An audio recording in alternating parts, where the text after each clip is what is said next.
Obrolan iman Kristen kita bersama saya Bob Defense. Kita kali ini mau ngobrolin tentang gereja. Obrolan tentang gereja atau nggak bisa obrolin tentang ya. Obrolan tentang gereja. Oke. Hari ini Senin 23 Agustus 2022. Sudah di bulan ke-8 dari 12 bulan yang direncanakan dan di bulan ini ya, di tahun ini.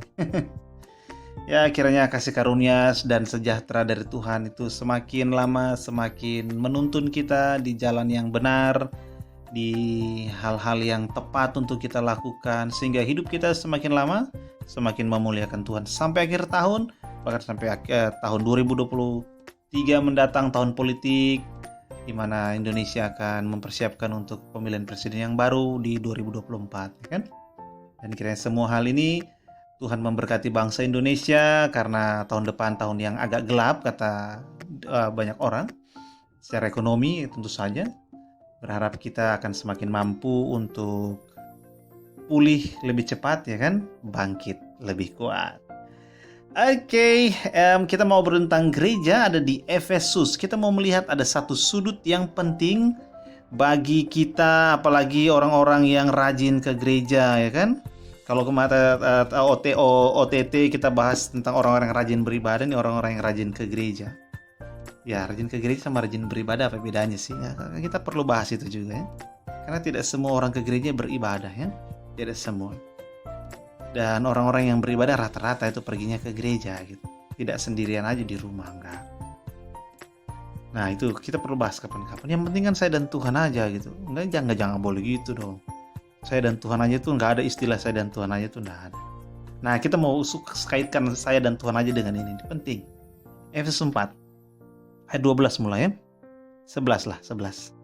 Dan ialah di sini Tuhan ya, yang memberikan baik rasul-rasul maupun nabi-nabi, baik pemberita-pemberita Injil maupun gembala-gembala dan pengajar-pengajar, untuk memperlengkapi orang-orang kudus bagi pekerjaan pelayanan bagi pembangunan tubuh Kristus, sampai kita semua telah mencapai kesatuan iman, pengetahuan yang benar tentang anak Allah, kedewasaan penuh dan tingkat pertumbuhan yang sesuai dengan kepenuhan Kristus, sehingga kita bukanlah lagi anak-anak yang diombang-ambingkan oleh rupa-rupa angin pengajaran permainan palsu manusia dalam kelicikan mereka yang menyesatkan, tapi teguh berpegang kepada kebenaran di dalam kasih, kita bertumbuh di dalam segala hal ke arah Kristus yang adalah kepala. Asik ya sih? 11-15 ya, 5 ayat. Nah, kita lihat bahwa tujuan ada pendeta ya kan, ada orang-orang yang memimpin gereja. Yang pertama asalnya itu dari Tuhan ya, Tuhan yang memberikan. Ialah yang memberikan baik rasul-rasul, nabi-nabi dan seterusnya. Jadi Tuhan yang memberikan, sehingga nggak boleh dong kalau terus rebutan posisi di gereja itu kan nggak boleh ya. Atau kalau ada orang di gereja pemimpin, terus dia kok hebat ya, nggak ada pemimpin gereja yang hebat. Mereka cuma ditaruh di sana. Kita tidak gini loh, jangan menjatuhkan para pemimpin gereja dengan terlalu memuji mereka. Pujian itu bukan hanya membangkitkan, itu bisa menjatuhkan. Jadi jangan menjatuhkan para pemimpinmu sendiri karena kamu sering atau Anda sering memuji mereka. Kenapa? Karena seluruh pemimpin gereja itu datang dari Tuhan.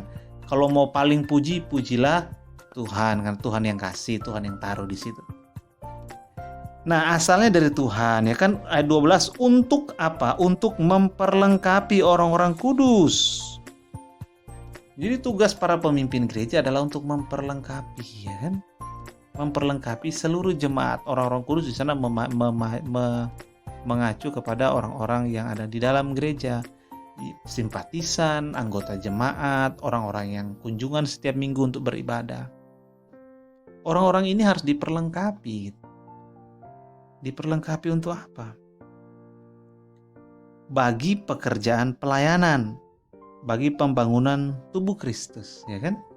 Pekerjaan pelayanan, pembangunan tubuh Kristus, ya kan? Untuk apa? Untuk kepentingan gereja itu sendiri, untuk kepentingan gereja dan untuk pekerjaan yang gereja lakukan di tengah-tengah dunia ini. baik pelayanan internal di dalam gereja maupun pelayanan eksternal di luar gereja. Dan di luar gereja ini bukan hanya organisasi gereja lakukan, enggak, tapi setiap kita gitu kan. Kalau kita sudah diperlengkapi, misalnya ada seorang karyawan diperlengkapi oleh gereja, bagaimana dia bertumbuh di dalam Kristus, maka kasihnya kepada sesama karyawan di kantor kan lebih baik gitu. Dia cenderung lebih bertanggung jawab, lebih mengasihi, lebih memperhatikan, kan gitu. Itu kan diperlengkapi ya. Untuk apa? Pekerjaan pelayanan yang gereja lakukan di tengah-tengah dunia, baik secara organisasi maupun secara individu. Kita kan individu-individu anggota gereja kan. Nah, sampai kita semua telah mencapai kesatuan iman, ya tujuan dari kita melakukan semua itu adalah kita terus bertumbuh di dalam iman. Supaya kita ini bersatu dalam iman, pengetahuan kita benar tentang Yesus Kristus gitu. Kita dewasa dan pertumbuhan kita ini semakin lama semakin penuh seperti Kristus. Jadi tujuannya itu kita ke gereja. Supaya kita ini diperlengkapi. Untuk apa? Supaya kita bisa melayani. Baik melayani melalui pekerjaan di gereja, yaitu orang bakti sosial atau membantu panti asuhan, atau melayani secara individu, jadi karyawan yang baik, jadi supir truk yang baik, jadi ASN yang baik, jadi ibu rumah tangga yang baik di rumah, jadi suami yang baik. Itu kan pekerjaan pelayanan semua. Kenapa? Karena dalam setiap aspek yang disebutkan tadi dan semua aspek yang tidak disebutkan yang lain, itu perlu ada pelayanan di sana untuk menyatakan kasih Tuhan, menyatakan rahmat Tuhan, menyatakan hikmat Tuhan, menyatakan kuasa Tuhan, kan gitu. Sehingga kita ke gereja untuk itu, untuk diperlengkapi gitu. Untuk diperlengkapi. Dan para pemimpin ada untuk memperlengkapi kita. Memperlengkapi kita. Sehingga kita bertumbuh semakin dewasa gitu, semakin dewasa.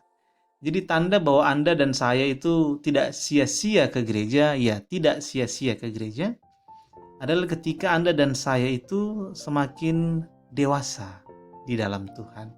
Bertumbuh ke arah Kristus. Ke arah Kristus maksudnya semakin lama perangai saya, sikap saya, perangai Anda, sikap Anda itu semakin terbentuk sesuai dengan pikiran Kristus, sesuai bahkan dengan sikap Kristus sendiri, yaitu mengasihi di dalam kebenaran. Nah, itu berarti ke gereja adalah tidak sia-sia. Tapi kalau kita ke gereja terus cuman itu aja masalahnya, itu aja tidak bertumbuh, konfliknya juga itu aja, ya perlu berdoa kembali ya kan. Perlu paling tidak berdoa kembali, Tuhan ini bagaimana kok saya ke gereja tidak bertumbuh, saya tidak diperlengkapi ya kan. Terus gimana gitu. Atau Anda sudah diperlengkapi oleh pemimpin gereja Anda, tapi terus Anda sendiri tidak bertumbuh gitu. Ya perlu untuk serius gitu, berpuasalah. Kalau mau berpuasa, puasalah. Tuhan, kenapa saya tidak bertumbuh? Padahal saya ingin bertumbuh. Supaya saya ini memuliakan Tuhan gitu. Karena tujuan Tuhan kan tadi itu gitu. Supaya kita diperlengkapi, supaya kita ini pekerjaan pelayanannya baik, supaya kita ini bertumbuh dalam kesatuan iman kan gitu.